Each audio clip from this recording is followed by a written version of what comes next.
Last যখন কাফনের কাপড় খেয়ে ফেলে তখন এটা খারাপ আত্মার দিকে চলে যায়, যে রাক্ষসের টাইপের এরকম হয়ে যায়। ও আবার করছে কি ব্যাকডালাটা এমন জোরে লাগাইছে বিকট হয়ে যায়। আমি কি হয়েছে?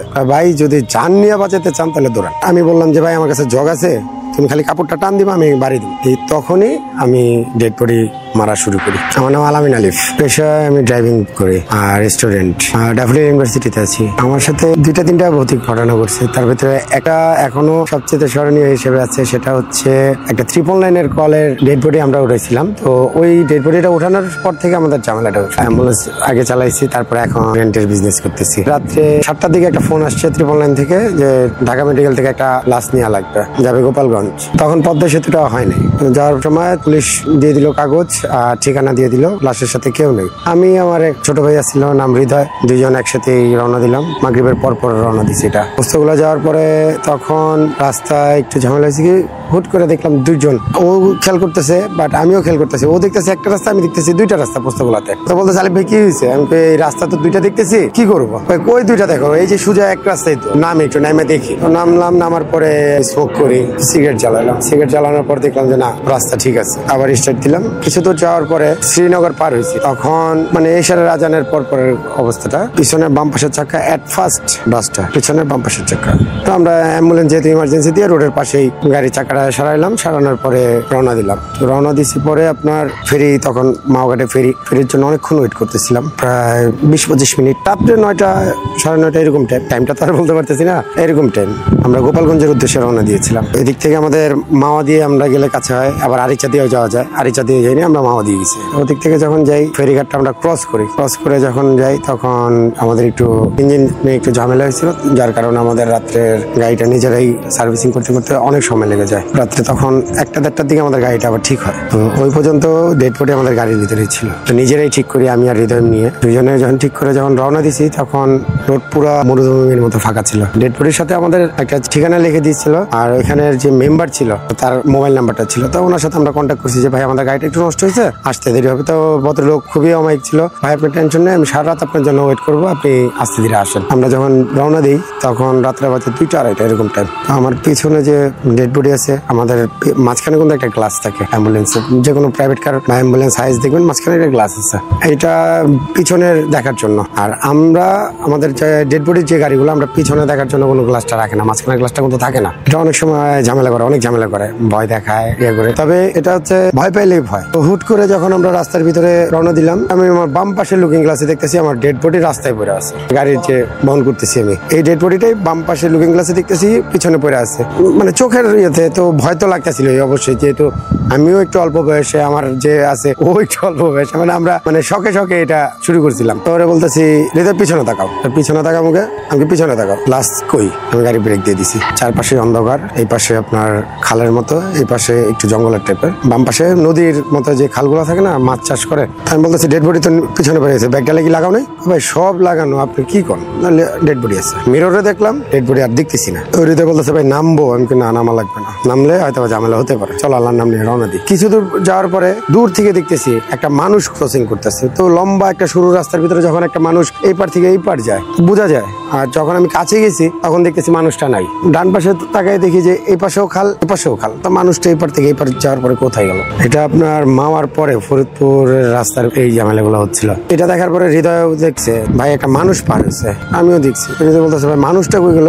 এই শুরু হলো আমাদের সবচেয়ে ভয়াবহ ঝামেলা। ও যখন বললো মানুষ কই গেল, মানে ফেস দেখা যায় না, তবে লুঙ্গি পরা ছিল, একটা সাদা শার্ট পরা ছিল, এরকম টাইপের, মানে আবহাওয়ার মতো দেখছি যে একটা মানুষ পার হচ্ছে লাইটের আলোতে, যতটুকু দেখা যায় দূর থেকে দেখা গেছে। তবে আমার দুনো পাশেই ফাঁকা জায়গা, সেখানে আপনার একটা মানুষ পার হলে কিন্তু দেখা যাবে, আমরা সেটাও দেখিনি। আমরা আবার রওনা দিই। এর ভিতরে আমাদের সূরা কালাম যা পড়তেছি, আবার আমাদের যে MP3 প্লেয়ার আছে ওটার ভিতরে আমরা আরবি সূরা ছেড়ে দিছি। তখন ভয় পাই নাই বলতে ভুল হবে, তখন ভয় পাইছি। তারপর ওরকম ভয়টা পাই নাই যে ভয়টা আমরা শেষ ফিনিশিং এ পেয়েছি। রওনা দিই। কিছু দূর যাওয়ার পরে এমন একটা রাস্তার ভিতরে গাড়িটা বন্ধ হয় যা বলার বাইরে। ঠাস করে আপনার সামনের বাম পাশের চাকা ব্রাস্ট হয়ে গেছে। আর সামনের চাকা ব্রাস্ট হওয়া সবচেয়ে গাড়ি কন্ট্রোল করা খুব টাফ। আমি ব্রেকও দিতে পারতেছি না, ব্রেক দিলে গাড়ি পল্টি খেতে পারে। তো আস্তে আস্তে আস্তে আস্তে আস্তে ওই স্পিডেই আস্তে আস্তে আস্তে আস্তে ব্রেক হলো গাড়িটা। যখন জগ চেঞ্জ করার জন্য বের করছি যে হৃদয় চাকা বের করো। আরেকটা জিনিস বলে, আমাদের অ্যাম্বুলেন্সে কিন্তু 2টা চাকা থাকে এক্সপায়ার, অনেক সময় 3টা চাকা অনেকের কাছে থাকে যারা লাশবাহী গাড়িটা নেয়। 2-3টা চাকা রাখার উদ্দেশ্য হচ্ছে আমাদের যদি গোসল করে আমরা লাশগুলা নেই তাহলে ভালো, যে ডেড বডিটা গোসল করে উঠাই ভালো, আর যদি গোসল করে না উঠাই একটু রাস্তা সমস্যা করে। যেহেতু আমাদের ফার্স্ট স্টার্টিং আমাদের অ্যাম্বুলেন্স, ওরকম অভিজ্ঞতাও নাই, এটাই ফার্স্ট। আমাদের চাকাটা যখন ব্রাস্ট হয়ে যায় তখন আমরা আস্তে আস্তে আস্তে আস্তে গাড়িটা নিয়ন্ত্রণে নিয়ে আসি।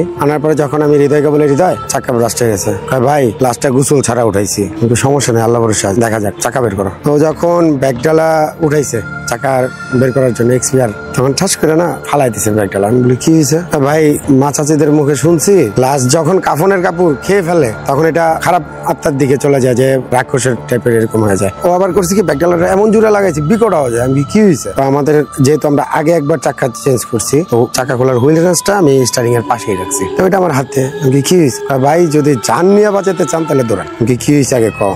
ভাই আমার বাবা মা বা দাদির মুখে আমি শুনছি, ছোটবেলা অনেক গল্প শুনছি, যে কখনো যদি লাশ কাফনের কাপড় খেয়ে ফেলে তাহলে ওনাদের শরীরে অশরীরিক কোনো কিছু বর করে, তখন আমাদের ক্ষতি করবে, আর যারাই আছি সবাই মেরে ফেলবে।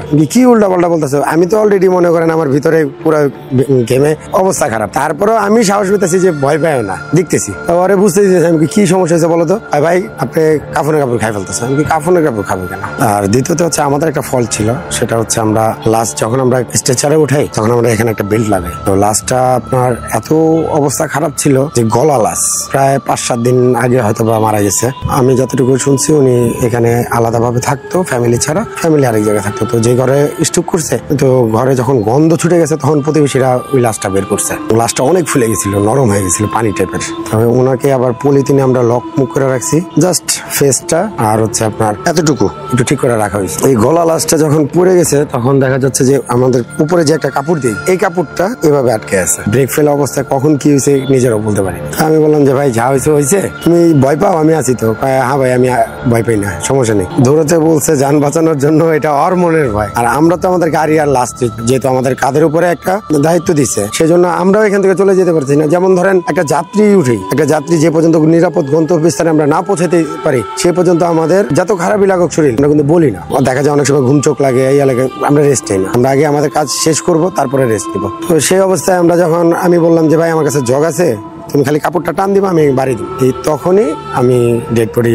মারা শুরু করি। ওরে বললাম যে তুমি ব্যাগডালা উঠাই খালি কাপড়টা টান দিবা, আর আমি জগ দিয়ে পিটাবো। ভাই বুঝছেন, ধরলে আমি কি তুমি ভয় পাও না, তোমার আগে আমি থাকবো, আমার আগে খাইবো, তারপরে তোমার ক্ষতি করবো। ভাই ঠিক আছে ভাই। তো যখন ধরছে এর ভিতরে আমি বাড়ি দিতেছি জগ দিয়ে। আমাদের জগটা হচ্ছে এরকম 4 কোণার চাকা খোলার হেভি জগ, ওটা দিয়ে হুইল রেঞ্জার দিয়ে তখন বাড়াবাড়ি করার পরে দেখি চলে আসছে। এর ভিতরে আল্লাহর কি রহমত, একটা বাস আসছে। যখন দেখছি অ্যাম্বুলেন্স এইভাবে তেরা অবস্থা, তো বাস বলতেছি কি সমস্যা। যখন বাস দেখছি আমরা ওই ব্যাগটা লাগাই দিয়েই দৌড়ে গেছি যে ভাই আমাদের একটু হেল্প করেন। বাস আলা আবার মুরব্বী ছিল। তো বাস পরিবহনটা আমাদের খুব জনপ্রিয় পরিবহনের ব্যানার, আমি নামটা বলবো না, হয়তো বা এখানে নামটা বলতে চাচ্ছি না আমি। তো মুরব্বী বলতেছে কি হয়েছে? আঙ্কেল আমাদের তো একটা লাশ নিয়ে আমরা খুব বিপদে পড়ে গেছি। বলতেছে তোমাদের বয়স কত? বয়স যাই হোক, লাশ নিয়ে এই রোডে এত রাত্রেবেলা কেউ আসে? পিছনের যে যাত্রীরা ছিল ওনারা বলতেছে এইগুলো ডাকাইত, এর উপর দিয়ে চলে যান। ড্রাইভার বলতেছে না, ওনাদের চোখে মুখে ভয় দেখতেছি, ওনাদের যে অবস্থা দেখতেছি পুরো শরীর চুপচুপে ভিজা, এটা গোসল না আর পানিরও ভিজা না, এটা তাদের অরিজিনালি ঘাম। বাবা কি হয়েছে বলো? আঙ্কেল আমরা তো লাশ নিয়ে আসছি, আমার যে ওস্তাদ ছিল সে তো একটু অসুস্থ, 999 একটা ফোন আসছে, লাশটা নিয়ে আমরা গন্তব্যের উদ্দেশ্যে রওনা দিছি, কিন্তু রাস্তায় খুব ঝামেলা করতেছে। তো লোকটা একটু হুজুর টাইপের ছিল, গাড়ির ড্রাইভারটা। তো হেল্পারে বলতেছে এই নিচে নেমে একটু দেখ। আমার এসে বলতেছে তোমার এই অবস্থা কেন?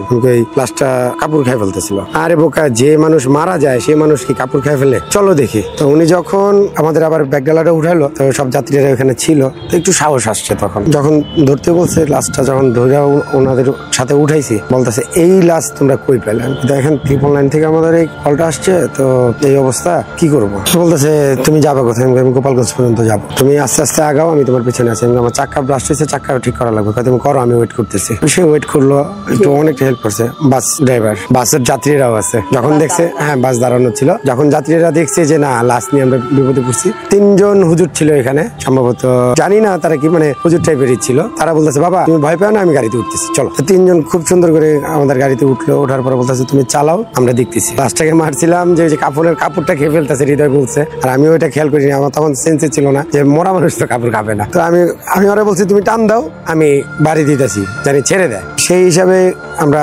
মারামারিটা হয়েছিল। দেখা যাচ্ছে যে আমরা অনেক সময় যেমন কিছুদিন আগেও যখন একটা ঝামেলা হয়েছিল, তারপর থেকে আর গাড়ি চালাই না। ওই ভদ্রলোক 3 জন ওঠার পরে আমি নিরাপদে গন্তব্যস্থানে যাওয়ার পরে ওই এলাকার চেয়ারম্যানের কাছে হ্যান্ড ওভার করে দিচ্ছি। দিয়ে গাড়িটা একটু ওয়াশ করে আমরা আবার সাথে ঢাকায় ব্যাক করে দিয়ে আমিও 20-22 দিন জ্বরে, হৃদয়ও 20-22 দিন।